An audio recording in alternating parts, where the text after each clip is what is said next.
خیبر پختونخوا میں ان کی بھی حکومتیں رہیں. اس وقت خیبر پختونخوا میں آٹے اور گندم کا نہ صرف مسئلہ ہے، بحران ہے، شارٹیج ہے، قیمتیں آسمان کو چھو رہی ہیں. سر آپ کے پاس کیا تجاویز ہیں خیبر پختونخوا میں آٹے اور گندم کے اس بحران پر قابو پانے کے لیے؟ بہت شکریہ جی آپ کا. ابھی جس کمیٹی میں سے میں نکلا ہوں یہ بھی نیشنل فوڈ سیکیورٹی، اور اس پہ ہماری بات ہوئی. پچھلی میٹنگ میں میں نے یہ پوائنٹ ڈالا تھا اور آج اس پہ ہماری تفصیلی بحث ہوئی، اور میں نے یہی پلی دیا ہے کہ اگر ہم ان عمل کے بعد بات کرتے ہیں اپنے حق کے لیے تو پھر ہم پہ انگلی اٹھائی جاتی ہے کہ یہ صوبائیت کو رجحان دے رہا ہے، پھر ہم پہ انگلی اٹھائی جاتی ہے کہ یہ پاکستانیت سے زیادہ اپنی صوبائیت کی بات کرتے ہیں. یہ کس قانون میں ہے؟ ہم کیا ہندوستان ہے؟ ہم کیا افغانستان ہے؟ ایک ہی ملک کے اندر آپ ہم پہ گندم بند کر دیتے ہیں. یہ کون سا طریقہ ہے؟ جب بھی ادھر مسئلہ آ جائے یا کچھ بھی ہو جائے تو گندم بند، پختونخوا گندم نہیں جائے، بلوچستان گندم نہیں جائے. پہلے یہ بہانے بناتے تھے کہ وہاں سے یہ گندم افغانستان امپورٹ ہو رہا ہے. ابھی تو NLC بیٹھا ہوا ہے، الحمدللہ NLC از اے لاجسٹک کمپنی، لیکن وہ آپ کے بارڈر کا سارا کام NLC کر رہے ہیں. تو بارڈر ان کے کنٹرول میں، سب کچھ ان کے کنٹرول میں. پھر یہ رویہ کیوں؟ یہ وہی رویہ دکھا رہا ہے کہ پنجاب پاکستان ہے اور پاکستان پنجاب ہے. اور میں نے آج ریکویسٹ بھی یہ کی کہ ہم یہ مانتے ہیں ٹھیک ہے، اگر گندم پہ آپ کا قانون یہ ہے کہ وہ پنجاب کا گندم ہے اور پنجاب کا حق ہے تو ٹھیک ہے. پھر بجلی پہ ہمارا حق ہے، پھر گیس پہ ہمارا حق ہے، پھر اس طرح ہی ہم پختونخوا یا بلوچستان کے لوگ یہ حق رکھتے ہیں کہ گیس اور بجلی کو پنجاب کی طرف بند کر دو. اس طرح تو نہیں ہو سکتا. یہ ایک ملک ہے اور اس ملک کا آئین صنعت کاری، تجارت اور اس سب کو اجازت دیتا ہے. لہٰذا پنجاب کو چاہیے کہ فوری طور پہ یہ جو آٹے کی بندش ہے اس پہ یہ بندش ہٹا دے، نہیں تو یہ بحران بہت خطرناک طرف جا سکتا ہے. آپ تو تاریخ پھر تو مطلب نواب اکبر بگٹی ٹھیک تھا اور آپ نے ان کو غلط کیا. آپ کہہ رہے ہیں آپ کر رہے ہیں، اگر وہی کام آج آپ ہو رہے ہیں، اگر اسی کام پہ نواب اکبر بگٹی کو بمبارڈ کیا گیا تو آج میرے خیال میں ایک دو بم ادھر بھی مار دو. تو سر ایسے آپ کیا سمجھتے ہیں کہ اس وقت پنجاب بڑے بھائی کا کردار ادا نہیں کر رہا؟ پنجاب میں کبھی بھی نہیں کر رہا، بدقسمتی کون ہے؟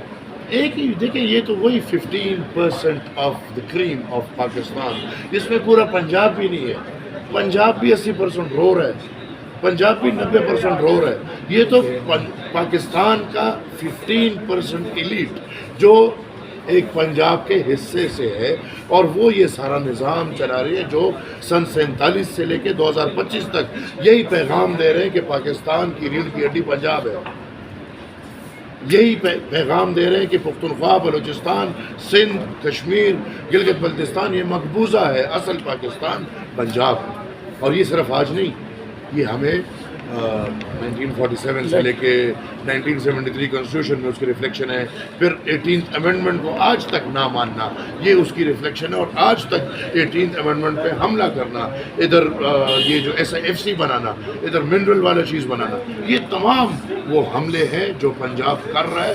اور جب بھی آپ یقین مانیں، ہم تو چوتھا نسل ہوں جو یہی بات کر رہے ہیں کہ یہ چیزیں پھر بھائی چارہ کبھی پہلے. اچھا سر، ہم نے تو دیکھا کہ سر پنجاب میں کم از کم ہم نے دیکھا وہاں کی حکومت متحرک ہے متاثرین کی بحالی اور آبادکاری کے لیے.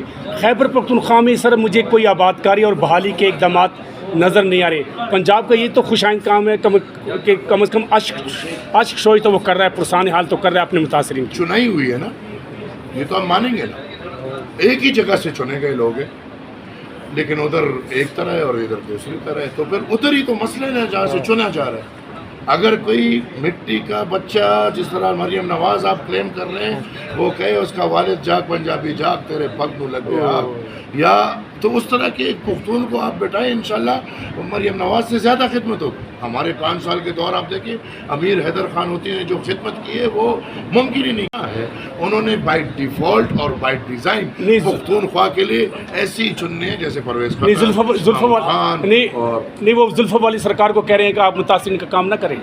کون کہہ رہے ہیں؟ نہیں میں نے کہا زلفوں والی جو سرکار ہے آپ کے انٹرسٹڈ ایٹ آل نا. اچھا، آپ نے ان لوگوں کو بٹھا دیے جن کی دلچسپی اس کام میں نہیں ہے کہ وہ قوم کی خدمت کرے، بلکہ ان کی دلچسپی یہ ہے کہ وہ اربوں روپے بنائے، اور وہ آپ کے اور ہمارے سامنے سب کچھ کھل رہا ہے. مجھے ایک نوٹس بھی دیا گیا ہے، انشاءاللہ عدالت کے تھرو بات کروں گا. اچھی بات ہے عدالت میں بھی باتیں کھل جائے، زبان زد عام ہے، انشاءاللہ شواہد بھی اکٹھے کر رہا ہوں عدالت میں. آپ کی اسٹیٹمنٹ سے نواز شریف ناراض نہیں ہوں گے؟ پنجابی تو وہ کلیئر کرتے ہیں. I have nothing to do with it. میں اپنے قوم کے لیے، اپنے حق کے لیے نواز شریف کیا 100 نواز شریف کو ناراض کرنے کے لیے تیار ہوں، لیکن اپنے قوم کی مخالفت کسی نواز شریف کی خوشامد کرنے کو. احمد ولی صاحب، ایک چھوٹے صوبوں کی ایک بحث ملک میں چل پڑی ہے، 12 صوبوں کی کوئی لسٹ بھی جاری ہوئی ہے، اس پہ آپ کیا کہیں گے؟ یہ تھنک ٹینک کس کے؟ ہاں یہ بتائیں. اس کو بولو بند کر دو، یہ دفاع کرو، بارڈر پہ جاؤ، یہ آپ کا کام نہیں ہے. صوبے جو بنے ہیں ان کو 18ویں آئینی ترمیم کے تحت حق دو، اختیار دو، یہاں سے وزارتیں ختم کرو، صوبوں کو چلنے دو. 4 صوبوں سے آپ 12 کر لو گے تو کیا ہو جائے گا؟ طاقت وفاق میں رکھنا، طاقت ہم نے دینا نہیں ہے. ادھر ہم نے SFC بنانا ہے، ادھر ہم نے منرل وہ جو انویسٹمنٹ فنڈ جو ہے وہ بنانا ہے. ہم نے پھر 100 صوبے بنا لو. جب آپ اختیار نہیں دینے کو تیار تو فائدہ کیا ہے؟ کوئی فائدہ میں نہیں سمجھتا. میں سمجھتا ہوں یہ موجودہ نظام ہے، اس میں مزید یہ نہیں کرو. ہاں پھر بناؤ، صوبے بناؤ قومی طرز سے، پھر سرائکی کو آزاد کرو، کیونکہ سرائکی چاہتا ہے کہ وہ آزاد ہو، اور اس کا ایک بہت بڑا سیکشن پنجاب میں ہے. تو کرو.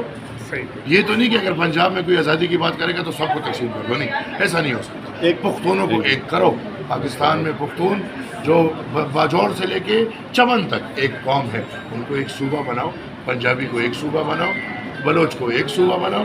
سب کو اپنے اختیار دو، سب خوشی خوشی اپنے اختیار اور اپنے نوالوں پہ رہتے ہوئے زندگی گزارے. انشاءاللہ ایک بہتر پختونخوا میں بھی ایک تحریک چل رہی ہے صوبہ ہزارہ کی، اس پہ کیا کہیں گے؟ 2 اضلاع پہ میرے خیال میں صوبے نہیں بنتے. اس طرح سے پھر پاکستان صرف پختونخوا کو میرے خیال میں آپ 15 صوبے بنا لو. Thank you.